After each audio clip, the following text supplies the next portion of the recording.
பேர் சொல்ல விரும்பல. நான் வந்து ஸ்ரீராம் லைஃப் இன்சூரன்ஸில் வந்து இன்சூரன்ஸ் போட்டிருக்கேன். சரிங்களா? நான் இன்சூரன்ஸே வந்து இன்சூரன்ஸ் போடணும்னு சொல்லி போடல. எனக்கு போன வருஷம்னா 2023 ஒரு கால் வந்தது. அந்த கால் வந்து என்னதுன்னா, கொட்டக் மஹிந்திரா பேங்க் அங்கேருந்து கால் பண்ணியிருந்தாங்க. பேங்க்னால் அவங்க பேங்க்கு கிடையாது, பேங்க்கு பேர் சொல்லி ஏமாத்துகிற ஒரு ஃப்ராடு கம்பெனின்னு வச்சுக்கோங்களேன். அவங்க ஃபோன் பண்ணாங்க. நான் அதை வந்து அவங்க என்ன சொன்னாங்க அப்படின்னாக்கா, உங்களுக்கு 2 லட்ச ரூபா லோன் தரோம், லோன் வேணால் வாங்கிக்கோங்க, எங்ககிட்ட நாங்கள் அது லோன் தரோம் அப்படின்னு சொல்லி பேசினாங்க. எனக்கு அப்போவே நான் சொன்னேன், எனக்கு சிபில் இருக்குது, எனக்கு லோன் வராது, சரிங்களா, லோன் வராது, அதனால் கால் பண்ணாதீங்க அப்படின்னு சொல்லிட்டேன். அவங்க சிபில் இருக்குது அப்படின்னாக்கா உங்களுக்கு வந்து இன்சூரன்ஸு பேஸில் உங்களுக்கு லோன் தரோம் அப்படின்னு சொன்னாங்க. நானும் சரி, இன்சூரன்ஸ் பேஸில் லோன் தருவாங்க அப்படின்றது எனக்கு தெரியும். சரி, அதில் லோன் தருவாங்க அப்படின்ற நம்பிக்கையில் ஓகேன்னு சொல்லி எடுத்துட்டேன். அப்போவும் வந்து அவங்க என்ன சொன்னாங்க அப்படின்னாக்கா, நீங்கள் 15 நாளில் உங்களுக்கு லோன் வந்துடும், அதுக்குள்ளே நீங்கள் வந்து இன்சூரன்ஸை வந்து நீங்கள் கேன்சல் பண்ணி வாங்கிக்கலாம், உங்கள் காசு ரிட்டர்ன் வந்துடும் அப்படின்னாங்க. அதுக்கு எவ்வளோ கட்டணும் அப்படின்னாங்கன்னா, 20,900 நீங்கள் கட்டினா அந்த இன்சூரன்ஸ் போட்டு கொடுத்துருவோம் அப்படின்னாங்க. அந்த காசே வந்து நான் வெளியில் கடன் வாங்கி கட்டினேன். 2023 அக்டோபர் மாதம் 27ஆம் தேதி நான் கட்டினேன். அந்த காசை கட்டி அந்த இன்சூரன்ஸ் வந்தது எனக்கு நான் இருக்கிற அட்ரஸ்க்கு வரல, வேறு அட்ரஸ்க்கு வந்தது. அதனால் வந்து அதை உடனே என்னால் பார்க்க முடியாமல் போயிடுச்சு. அதுக்கப்புறம் இன்சூரன்ஸ் போட்டு கொடுத்துட்டாங்க எல்லாமே. எனக்கு ஹரீஷ் அப்படின்றவர் வந்து என் வீட்டுக்கு வந்து நேரில் பார்த்து என்னோடய ஃபார்ம் ஃபில்அப் பண்ணிட்டு போனார். லக்ஷ்மணன் அப்படின்றவர் வந்து என்னோடய மேஜரான கேள்வி, அவங்க இன்சூரன்ஸ் சைட்லேருந்து வந்து கேட்பாங்க இல்லையா, கால் சென்டர்லேருந்து, அவங்க கால் பண்ணி அவர் வந்து என்னோடய ஃபார்ம் எல்லாம் ஃபில்அப் பண்ணார். சரிங்களா? ஹரீஷ்ன்றவர் என்னை நேரில் வந்து பார்த்தவர். லக்ஷ்மணன் அப்படின்றவர் வந்து எனக்கு ஃபோன் பண்ணி என்னோடய டாக்குமெண்ட் வந்து கிளியர் பண்ணவர். சரிங்களா? இந்த 2 பேர் தான் என்னோடய லைஃப்பில் இப்போ விளையாடி இருக்குது. ஃபஸ்ட்டு இந்த கொட்டாக் மஹிந்திரா பேங்க்லேருந்து கால் பண்ணுறோம் அப்படின்னு சொல்லி அந்த கால் சென்டர்லேருந்து என்ன இது பண்ணாங்க. 2வது இந்த ஹரீஷும் லக்ஷ்மணனும். அது வந்து 1 மாதம் போச்சு. எனக்கு லோன் வரும்னு சொல்லி என்னை ஏமாத்துறாங்க. அந்த டயத்தில் 1 வருஷத்துக்கு முன்னாடி கரெக்டாக இப்போ வந்து டேட்டு பார்த்திங்கன்னா 2025 ஜனவரி 15 1ஆம் மாதம் 2025. சரிங்களா? இப்போ ஆயிருக்கு. இப்போ வந்து என்ன அப்படின்னாக்கா, எனக்கு அந்த லோன் எனக்கு வரல. 3 மாதம் அவங்க பின்னாடி சுற்றினதுக்கு எனக்கு லோன் வரும், ஏதாவது வியாபாரம் பண்ணி நம்ம பொழைச்சிக்கலாம், இருக்கிற 2 லட்ச ரூபா லோன் வருதே, 2 லட்ச ரூபா லோன் வந்ததுன்னா நம்ம வந்து ஏதாவது பிஸ்னஸ் பண்ணலாம், நம்ம வாங்கின கடனை அடைச்சிடலாம் அப்படின்ற நம்பிக்கையில் நான் வந்து அந்த காசு வெளியில் கடன் வாங்கி எங்கள் அக்கா வீட்டுக்கார்ட்டேருந்து கடன் வாங்கி, பெங்களூரில் இருக்கார் அவர்கிட்ட கடன் வாங்கி நான் கட்டிட்டு நான் பார்த்தேன். அது 3 மாதம் ஆச்சு. என்னை வந்து எவ்வளோக்கு எவ்வளோ அசிங்கப்படுத்த முடியுமோ, எவ்வளோ மனவேதனைக்கு ஆள்படுத்தணுமோ அவ்வளோ தூரம் என்னை ஆள்படுத்தி விட்டாங்க. அந்த லோனும் வரல எனக்கு. அதுக்கப்புறம் கேட்டதுக்கு அதுக்கப்புறம் விட்டுட்டேன். இவங்க ஃப்ராட் தான் அப்படின்னு சொல்லிட்டு விட்டுட்டேன். சரிப்பா, நமக்கு இன்சூரன்ஸாவது வந்துருச்சே அப்படின்ற இதில் அந்த டயத்தில் இன்சூரன்ஸ் போட்டு கொடுத்தது, நம்ம காசு போட்டதுக்கு இந்த இன்சூரன்ஸாவது அமௌண்ட் இன்சூரன்ஸாக வந்துருச்சு அப்படின்னு சொல்லிட்டு விட்டுட்டேன். எனக்கு ஆனால் கண்டினியூ பண்ணுற மாதிரி எனக்கு ஐடியாவும் இல்லை. ஏன்னா எனக்கு நான் பிஸ்னஸ் பண்ண தானே, நான் ஏதாவது வியாபாரம் பண்ண தானே நான் வந்து கட்டுறதுக்கு பண்ண முடியும். இந்த இன்சூரன்ஸும் வந்து எனக்கு 1 மாதம் தள்ளி தான் எனக்கு கையில் கிடச்சிது. இன்சூரன்ஸ் பேப்பர் வந்து 1 மாதம் தள்ளி தான் கிடச்சிது. அதில் வந்து என்னால் எதுவும் பண்ண முடியல. சரின்னு சொல்லி விட்டுட்டேன். நான் போச்சு, நம்ம நஷ்டப்பட்டோம், ஏமாந்துட்டோம் அப்படின்ற நம்பிக்கை இதில் விட்டுட்டேன். சரிங்களா? இப்போது என்ன அப்படின்னாக்கா, 2024 அக்டோபர் மாதத்துக்கு முன்னாடி நான் போன வருஷம் வந்து போட்ட அப்படி இருந்தது. 2023 அக்டோபர் 27 போட்டேன். அதே மாதிரி இந்த 2024 அக்டோபருக்கு முன்னாடியிலேருந்து எனக்கு இன்சூரன்ஸ் சைட்லேருந்து ஃபோன் வந்துச்சு, செகண்ட் ப்ரீமியம் கட்டுங்க. நான் அவங்ககிட்ட சொல்லிட்டேன் தெளிவாக, இல்லைப்பா, என்னை வந்து இந்த இன்சூரன்ஸே வந்து ஃப்ராட் பண்ணி தான் என்னை போட வச்சாங்க. அவங்க வந்து இன்சூரன்ஸுன்னு சொல்லி எனக்கு கால் பண்ணல, லோனுன்னு சொல்லி தான் கால் பண்ணாங்க. அதை நம்பி தான் நான் காசு போட்டேன். என்கிட்ட காசு இல்லை, நான் வந்து ஆட்டோ தான் ஓட்டுறேன், என்னோடய டெய்லி வருமானத்தை வச்சு தான் நான் சாப்பிட்டுட்டு இருக்கேன் அப்படின்னு நான் சொல்லிட்டேன். அவங்க வந்து கேட்கவே இல்லை. அப்பப்போ ஃபோன் பண்ணினே இருந்தாங்க. இதில் வந்து இதுக்கு கேப்பில் என்ன ஆச்சு அப்படின்னாக்கா, இந்த ஹரிஷ்ன்றவர் இருக்கார் இல்லையா, ஹரிஷ்ன்றவர் வந்து எனக்கு நீங்கள் இன்சூரன்ஸு இது நீங்கள் இதில் செகண்ட் ப்ரீமியம் நீங்கள் கட்டிட்டு நீங்கள் 4 ஹவர்ஸில் உங்களுக்கு லாகின் பண்ணி நான் வந்து உங்களுக்கு 52,000 தரேன் அப்படின்னு சொன்னார் அவர். 52,000 இது நான் கட்டினது ஒரு 20,900. இப்போ செகண்ட் ப்ரீமியம் கட்ட சொன்னது 20,450 ரூபா. 20,450 ப்ளஸ் ஒரு 20,900 ரெண்டு சேர்த்து 40,000 41,500 கிட்ட வருது. 41,350 ரூபா வருது. இவங்க வந்து 52,000 தரேன்னு சொல்கிறேன்னே. சரி வந்துடும் எப்படி அப்படின்னு சொல்லி நான் கேட்டது கூட அவர் என்ன சொன்னார்னா, உங்களை வந்து நாங்கள் வந்து இன்சூரன்ஸ் நீங்கள் போடணுன்ற ஐடியாவில் போடல, அவங்க வந்து உங்களை ஏமாற்றி போட்டதுனால தான் இந்த அமௌண்ட் உங்களுக்கு வரும் அப்படின்னு சொன்னார் அவர். அந்த ரெக்கார்டெல்லாம் இருக்குது. என்ன அது என்ன ஒரு பிரச்சனைனா, நான் வேறு ஒரு ஃபோனில் இருக்காது. அந்த வேறு ஒரு ஃபோனில் இருக்கிறதுனால என்னால் அது சடனாக எடுக்க முடியல. ஆனாலும் நான் அதை ஃபோன் ரெடி பண்ணி நான் கண்டிப்பாக எடுத்து போடுவேன். ஃபோன் ரெடி பண்ணிட்டேன் அப்படின்னாக்கா எடுத்து போட்டுருவேன். அது எந்த ஆடியோ எடுத்து போடுவேன்.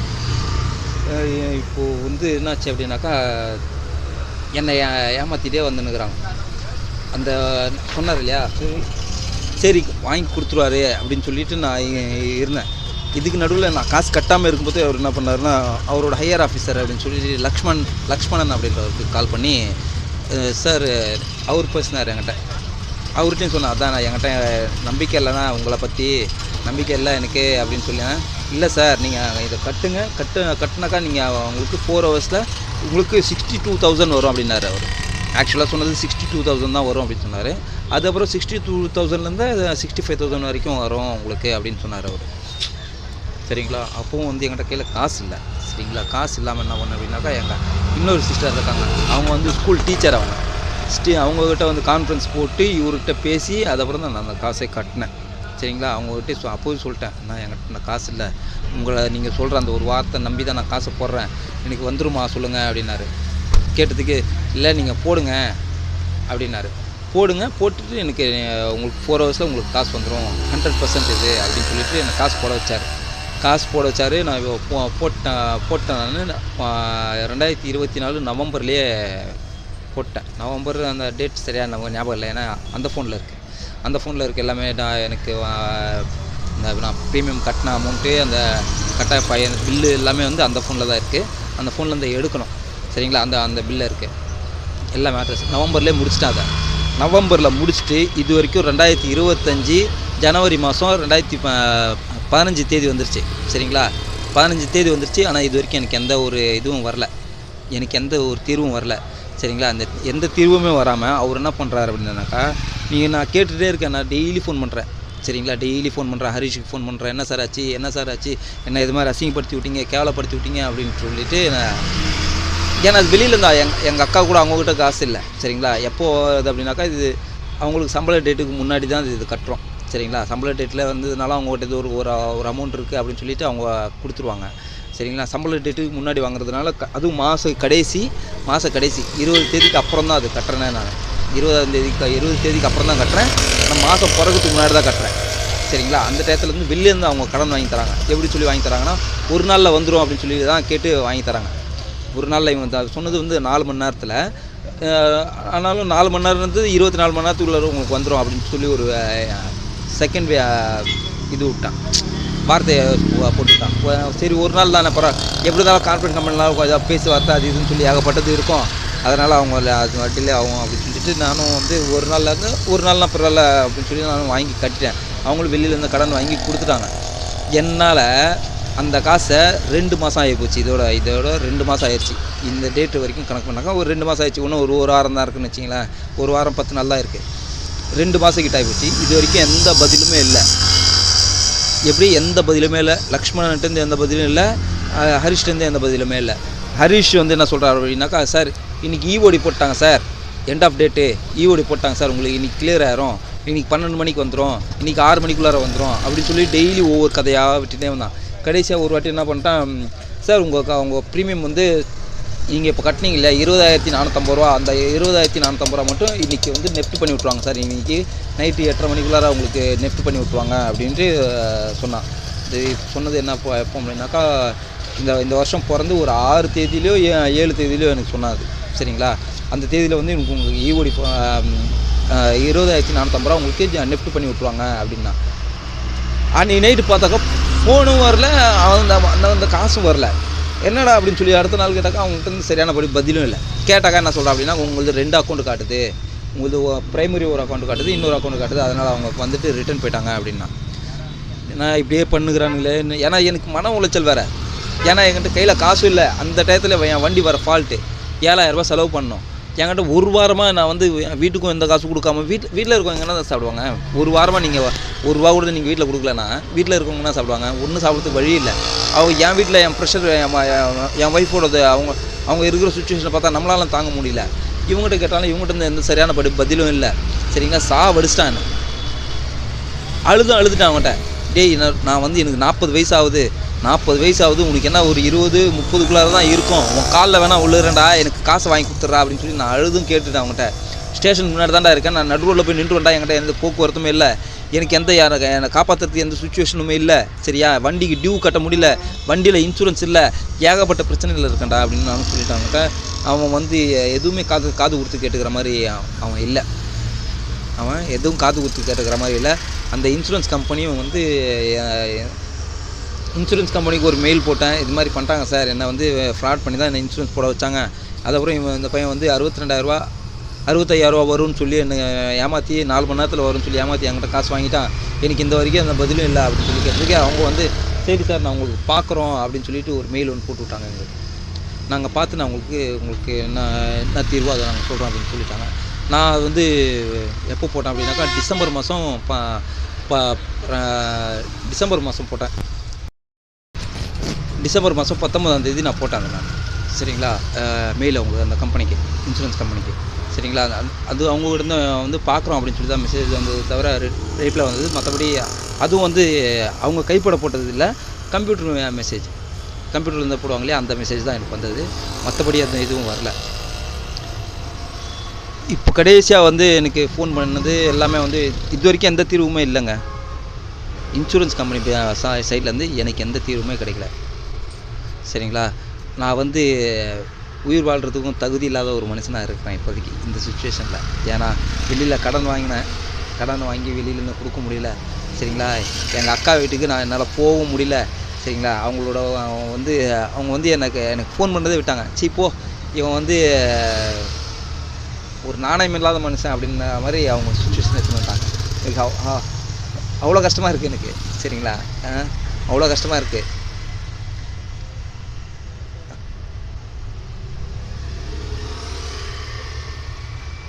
என்னை பார்த்தது எல்லாமே எங்கள் அக்கா மாருங்க தான் பார்த்தாங்க. என்னை பார்த்தது மொத்தமாருமே நான் இப்போ இருக்கிற இத்தனை வயசு வரைக்கும் இருக்கேன் அப்படின்னாக்கா என்னை பார்த்துக்கிட்டது எங்கள் அக்கா மாருங்க தான் பார்த்துக்கிட்டாங்க.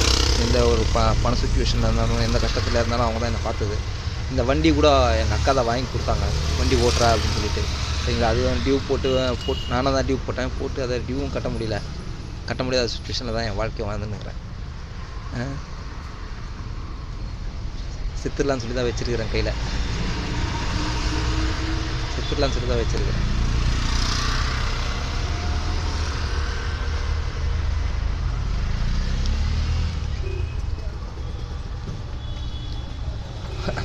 அதுக்காக நான் இப்பயே சாவேன்றதில்லை, சாவணும்னு சொல்லி தான் வாங்கினேன். சாவணும்னு சொல்லி தான் வாங்கினேன். இந்த வீடியோ வந்து நான் நெட்டில் போட்டுட்டு எனக்கு எதாவது தீர்வு கிடைக்குதான்னு சொல்லி பார்த்துட்டு ஒரு 2 நாள் கழித்து தான் நான் இந்த முடிவு எடுப்பேன். சரிங்களா, 2 நாள் கழித்து தான் இதை பண்ணுவேன். நான் வந்து என்னோடய இது வந்து என்ன அப்படின்னாக்கா, நான் வந்து யாரும் அதிகமாக ப்ரெஷர் பண்ண மாட்டேன். ஏன்னா எனக்கு என் கையில் காசு இல்லை, நான் எதுவும் பண்ண முடியல அப்படின்னா தான் அந்த எண்ணமே வரும். சரிங்களா, எனக்கு இப்போதைக்கு இந்த வண்டி நான் இப்போ ஓட்டிகிட்டு இருக்கிறதுனால நான் வந்து ஏதோ ஒரு கொஞ்சம் காசு வருது, அதில் வந்து ஃபேமிலியை ரன் பண்ணிட்டு போயிட்டு இருக்கிறேன் இப்போதைக்கு. சரிங்களா, என்னால் வந்து திருப்பி நான் வந்து எதுவுமே பண்ண முடியாது அப்படின்ற சுச்சுவேஷனில் தான் எனக்கு வந்து இந்த ப்ரெஷர் அதிகமாகும். சரிங்களா, நான் இப்போ கூட அவங்கள்ட்ட வந்து நான் கேட்டு ஆயிடுச்சு, எல்லாம் நான் பேசி ஆயிடுச்சு. நான் இருக்கிற சுச்சுவேஷன் மொத்தமும் அந்த கம்பெனியில் இருக்கிற அந்த ஹரிஷ்ன்ற பையனுக்கு மொத்தமும் தெரியும், லக்ஷ்மணனுக்கு கொஞ்சம் தெரியும். சரிங்களா. லக்ஷ்மணன் வந்து ஹையர் ஆஃபீஸர் அப்படின்றதுனால என்னால் அதிகமாக பேச முடியல. நான் பேசின ரெக்கார்டு எல்லாமே வச்சுருக்கிறேன். இப்போதைக்கு இந்த ஃபோனில் இருக்கிற ரெக்கார்டு எல்லாமே வச்சுருக்கிறேன். அவர் என்னென்ன பேசினார் அப்படின்றது எல்லாமே ரெக்கார்டில் இருக்குது. சரிங்களா, வச்சுருக்கிறேன். ஒவ்வொன்றா போடுறேன், நான் போடுறேன் பாருங்கள். சரிங்களா. இந்த இந்த இந்த இன்சூரன்ஸ் கம்பெனிக்காரங்க என்னென்ன பண்ணுறாங்க அப்படின்றத இன்சூரன்ஸ் பேர் நான் இந்த வீடியோவில் நான் எதுவும் சொல்லலை. ஆனால் ஆடியோவில் இருக்குது. சரிங்களா, ஆடியோவில் இருக்குது, கேளுங்க. சரிங்களா, கேட்டுட்டு உங்களால் முடிஞ்ச ஹெல்ப் எதாவது பண்ணுங்கள். சரிங்களா, உங்களால் முடிஞ்ச ஹெல்ப்னால் எனக்கு எந்த பண உதவியும் உங்கள் சைட்லேருந்து எனக்கு தேவையில்லை. இதை பரப்புங்க. சரிங்களா, பரப்புங்க. அதுதான் நீங்கள் எனக்கு செய்கிற பெரிய உதவி.